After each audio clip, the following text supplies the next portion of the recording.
आपल्या सर्वांचं स्वागत आहे माझ्या YouTube चॅनल मध्ये, ज्याचं नाव आहे आशाज मराठी वर्ल्ड। आज आपण व्याकरणाचा दुसरा भाग शिकत आहे, त्याचं नाव आहे काळ। काळ म्हणजे काय? टेन्स।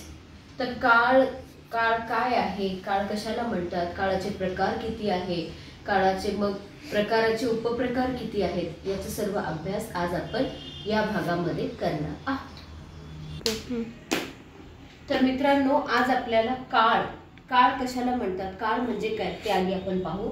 क्रियापदांच्या रूपावरून त्याने दर्शवलेली क्रिया कधी घडते याचा जो बोध होतो त्याला म्हणतात काळ। आता मेन तुम्हाला काळ शिकायचं असेल तर तुम्हाला क्रियापद काय, क्रियापद कशाला म्हणतात हे आधी जाणणं जरुरी आहे। तर क्रियापद म्हणजे काय? ऍक्शन वर्ड म्हणजेच काय? वाक्याचा अर्थ पूर्ण करणाऱ्या क्रियावाचक शब्दाला क्रियापद असे म्हणतात। आता काळाचे तीन मुख्य प्रकार पडतात। एक आहे वर्तमान काळ मीन्स प्रेझेंट टेन्स, दुसरा आहे भूतकाळ मीन्स पास्ट टेन्स आणि तिसरा आहे भविष्यकाळ मीन्स फ्युचर टेन्स।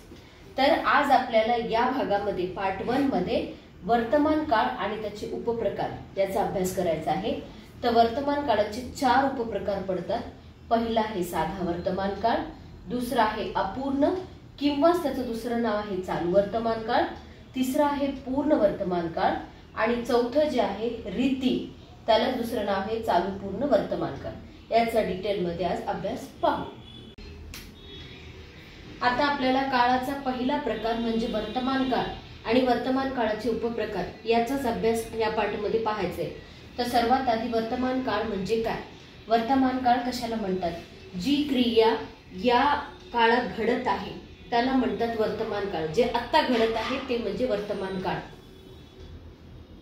आता आपल्याला वर्तमान काळाचे उपप्रकार पाहायचे आहे। त्याच्यामध्ये सर्वात पहिला उपप्रकार आहे साधा वर्तमान काळ। साधा वर्तमान काळ म्हणजे काय आधी ते आपल्याला समजून घेणं जरुरी आहे। जेव्हा क्रिया ही वर्तमान काळात घडते तेव्हा त्यास साधा वर्तमान काळ असे म्हणतात। आणि साध्या वर्तमान काळामधील जे वाक्य आहे ते आपल्याला ओळखण्यासाठी क्रियापदाला तो, ती, ते, त्या, ती हे प्रत्यय लागतात। क्रियापदाला प्रत्यय लागतात। हे तुम्ही जर व्यवस्थित लक्षात ठेवलं तर तुम्हाला काळ लगेच समजून जाईल। उदाहरणाद्वारे ते आपण पाहू। मी अभ्यास करतो। आता याच्यामध्ये क्रियापद कोणतं आहे? करतो। कोणती क्रिया करत आहे? अभ्यास करण्याची। तर करतो, शेवटी तो प्रत्यय लागला। याच्यावरून आपल्याला समजते की हे वाक्य साध्या वर्तमान काळाचे आहे। दुसरं, रवी कॅरम खेळतो म्हणजे क्रियापदाला डायरेक्ट प्रत्यय लागते याच्यामध्ये, त्याला म्हणतात साधा वर्तमान काळ। कमला सरबत पिते, ते प्रत्यय लागलं, तर याच्यावरून तुम्हाला साधा वर्तमान काळ समजून येतो। आता दुसरा प्रकार आहे उपप्रकार अपूर्ण किंवा चालू वर्तमान काळ। आता त्याला काय म्हणतात? अपूर्ण वर्तमान काळ म्हणजे काय? जेव्हा वाक्यातील क्रियापदाच्या रूपावरून किंवा क्रिया वर्तमान काळामध्ये चालू असल्याचा बोध होतो तेव्हा अपूर्ण किंवा चालू वर्तमान काळ त्याला असे म्हणतात। तर याच्यामध्ये जे लक्षात ठेवायचे ते म्हणजे त प्लस आहे हे प्रत्यय लागतं, पण त्याला काय म्हणतात? संयुक्त क्रियापद। आता संयुक्त क्रियापद भानगड काय आहे? त हे प्रत्यय आहे धातुसाधित आणि आहे।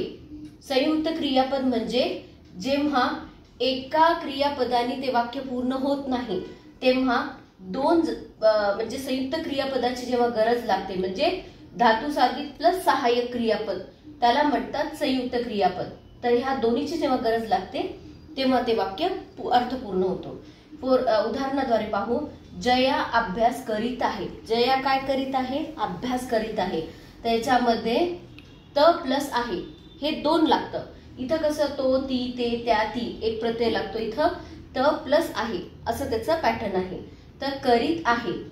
आणि दुसरं उदाहरण, आम्ही जेवण करीत आहोत। याच्यावरून आपल्याला समजते की ही क्रिया पूर्ण झाली का, आताही चालू आहे, तर त्याला म्हणतात अपूर्ण वर्तमान काळ किंवा चालू वर्तमान काळ। तिसरा प्रकार पाहू। आता आपल्याला वर्तमान काळाचा तिसरा उपप्रकार पाहायचा आहे, त्याला म्हणतात पूर्ण वर्तमान काळ। आता पूर्ण वर्तमान काळ कशाला म्हणतात? जेव्हा एखादी क्रिया आत्ताच पूर्ण झालेली आहे, जेव्हा ही क्रिया वर्तमान काळातील असून ती आत्ताच पूर्ण झालेली आहे त्याला म्हणतात पूर्ण वर्तमान काळ। पूर्ण वर्तमान काळामध्ये जे वर्तमान काळामध्ये पूर्ण वर्तमान काळ कशाला म्हणतो, जेव्हा आपली क्रिया आत्ताच पूर्ण झालेली आहे त्याला म्हणतात पूर्ण वर्तमान काळ. याच्यामध्ये लक्षात ठेवायचं काय, ल प्लस आहे हे तुम्हाला लक्षात ठेवणं जरुरी आहे, तरच तुम्हाला काळ ओळखता येईल. फक्त साधा वर्तमान काळ असा असतो ज्याला एकच क्रियापद असते, पण पूर्ण वर्तमान काळ, रीती किंवा चालू वर्तमान काळ, अपूर्ण वर्तमान काळ याच्यामध्ये संयुक्त क्रियापद वापरलं जातं. आता याच्यामध्ये ल प्लस आहे म्हणजे मी अभ्यास केला आहे, अभ्यासाची प्रक्रिया पूर्ण झाली आहे. म्हणजे केला, लास्टला ला आहे, केला आहे. मी जेवण केलं आहे, पूर्ण क्रिया झाली आहे, आत्ताच पूर्ण झाली आहे. विद्यार्थ्यांनी अभ्यास केला आहे. याच्यावरून तुम्हाला समजतं की हे वाक्य पूर्ण वर्तमान काळाचं आहे.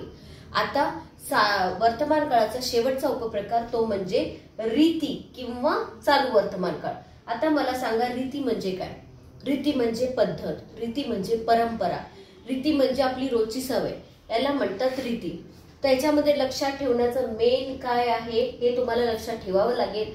त प्लस असतो किंवा असते, हे जर तुम्ही लक्षात ठेवलं तर तुम्हाला काळ सहज लक्षात येईल.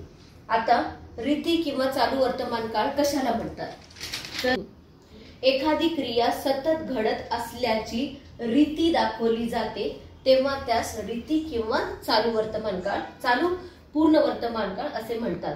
आता मी अभ्यास करत आहे, मी अभ्यास करत असतो म्हणजे ही एक रोजची म्हणजे रोजची सवय समजा, रीती समजा. मी अभ्यास करत असतो, समीर रोज व्यायाम करत असतो, त्याची नेहमीची सवय, तो व्यायाम नेहमी करतो. रमा कविता वाचत असते, याच्यावरून ती रीती म्हणजे चालू आहे, रीती वर्तमान काळ आपल्याला समजायला येतो. आता या पार्टमध्ये आपण या पार्ट 1 मध्ये आपण काळ म्हणजे काय, काळामधला पहिला प्रकार वर्तमान काळ म्हणजे काय आणि त्याचे 4 उपप्रकार याचा सविस्तर अभ्यास केलेला आहे. याच्याशी संबंधित काही क्युरी असेल तर मला कमेंट नक्की करा आणि याचे नोट्स जे आहे ते मी या व्हिडिओमध्येच तुम्हाला पुढे दाखवेल. आणि प्लीज चॅनलला लाईक करा, सबस्क्राईब करा, शेअर करा.